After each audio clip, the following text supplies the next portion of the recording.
Bonsoir et bienvenue dans votre édition locale Kerserouergue. À Figeac, depuis la semaine dernière, les enseignants du lycée Champollion se mobilisent contre la suppression annoncée de 5 postes à la prochaine rentrée. Selon eux, la réduction du nombre d'élèves ne suffit pas à justifier cette mesure.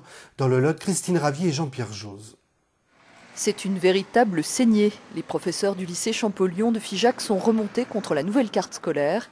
Elle prévoit la suppression de 5 postes à la rentrée, 3 départs en retraite non remplacés et 2 changements d'affectation. Audrey Foucras est l'une des profs concernées. Au niveau de la physique, il y a pile assez d'heures pour tous les profs. Sauf qu'en fait, on veut nous imposer des heures supplémentaires. Et pour pouvoir que mes collègues puissent prendre des heures supplémentaires, l'inspection académique a décidé de supprimer le poste sur lequel je suis. Disons que déjà, on ne se sent pas vraiment considéré en tant qu'être humain, on a l'impression d'être plus champion qu'autre chose.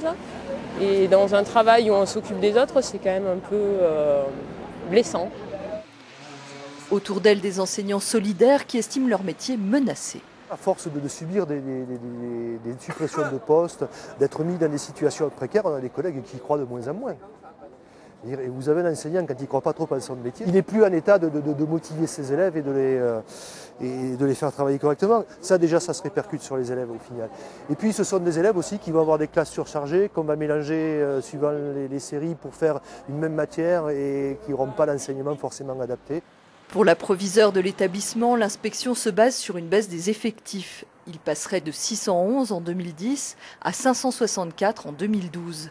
Les profs, eux, veulent manifester leur opposition à ces suppressions de postes. Ils souhaitent s'inviter au CDEN les 19 et 21 mars prochains. La femme de 39 ans qui avait disparu depuis samedi entre Valence d'Albigeois dans le Tarn et Riquistin en Aveyron a été retrouvée saine et sauve ce matin dans sa voiture. D'importants moyens de recherche avaient été engagés dans les 2 départements. La disparition était jugée inquiétante. Elle a été retrouvée ce matin à 8h30 sur une toute petite route à une quinzaine de kilomètres de son lieu de disparition. Elle était à l'intérieur de son véhicule. Voilà, donc aujourd'hui, ce qu'on peut exclure immédiatement, c'est l'hypothèse d'intervention d'un tiers, un enlèvement, une séquestration, donc c'est une affaire personnelle. Ce matin, elle était visiblement fatiguée, émoussée. Peut-être a-t-elle pris des médicaments, ça il faudra le vérifier. Elle est aujourd'hui, à l'instant où je vous parle, elle est au CHU d'Albi. Bon, tout ça va être vérifié, c'est l'enquête qui va pouvoir nous orienter un petit peu. À Saint-Afrique, exercice grandeur nature de lutte contre une pollution chimique. Une 60aine d'hommes au total, pompiers et gendarmes, a été mobilisée pour vérifier les gestes de sécurité adaptés à cette situation. Le scénario est imposé sur place. Mathilde Flaménil et Régis de Kecker. Accident factice dans une usine chimique imaginaire. L'exercice, lui, est bien réel. À Saint-Afrique, l'alerte est lancée.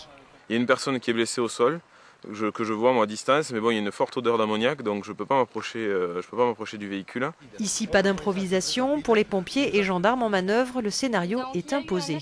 Donc on a un véhicule d'une entreprise qui a percuté des canalisations avec des émanations de gaz toxiques et de liquide. Donc qui menace une partie de la population. Allez, vous dégagez, le sas va être reculé. Allez, tout le monde. La gendarmerie va mettre en place un périmètre de sécurité autour de la zone d'exclusion, en tenue de protection, et ensuite il y aura un binôme enquête qui lui sera tenu et va recueillir les éléments de preuve. L'exercice vise avant tout à renforcer la coordination entre pompiers et gendarmes. Chaîne de commandement, réflexes liés au type de risque, utilisation du matériel spécifique, une procédure qui s'applique en cas d'accident chimique mais aussi nucléaire, bactériologique ou explosif. Donc pelle et pioche, on va vous le rapprocher là-bas. Comme ça vous savez qu'à hauteur du rideau d'eau, vous avez ce qu'il vous faut. Au final, près de 2h30 de manœuvre sur place et pas moins de 60 personnes mobilisées, désormais bien entraînées. Sensibiliser les élèves au monde de la justice, informer les mineurs de leurs droits et de leurs devoirs, c'est l'objectif de cette action pédagogique au collège Donnet-le-Château avec la reconstitution d'une audience du tribunal pour enfants. Tous les rôles sont joués par les jeunes eux-mêmes. Rosanna Vanissian et Dominique Cantrel. Igor, 13 ans, est accusé d'avoir vendu de la drogue à l'intérieur de son collège. Aujourd'hui, c'est son procès qui s'ouvre devant le tribunal pour enfants. Vous auriez vendu de l'ecstasy et du hashish dans le collège. L'avocat, le procureur, les parties civiles, tous sont là, à cette différence près que le procès n'en est pas réellement un.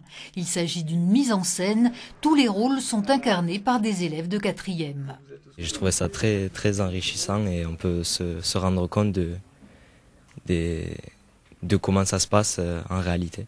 J'ai appris beaucoup, surtout sur les lois, le côté de la partie de la défense, les peines qui peuvent être infligées, les amendes. Comment ça se passe du côté partie civile, comment témoigner au niveau pour le juge, et voilà, c'était très, très bien. Préparée de longue date par le professeur d'histoire géo, cette mise en situation a été orchestrée par une association ruthénoise qui œuvre dans les établissements scolaires. On a bien appris pendant 2 semaines le vocabulaire de la justice, les rouages, tous les acteurs de cette justice. Et là, ils l'ont vu en action, la justice, réellement. Le but de nos interventions, c'est simplement de faire de la prévention en milieu scolaire. Ça s'inscrit aussi dans le cadre de leur programme. Je crois que les 4e ont les tribunaux pour enfants au programme. Donc ça leur permet de matérialiser un petit peu ce qu'ils apprennent en cours. Des travaux pratiques qui donneront certainement envie aux élèves de se risquer dans un tribunal correctionnel grandeur nature en tant que spectateurs. Fin de cette édition, à suivre la météo, puis votre édition nationale présentée par Carole Gessler. Très bonne soirée à tous.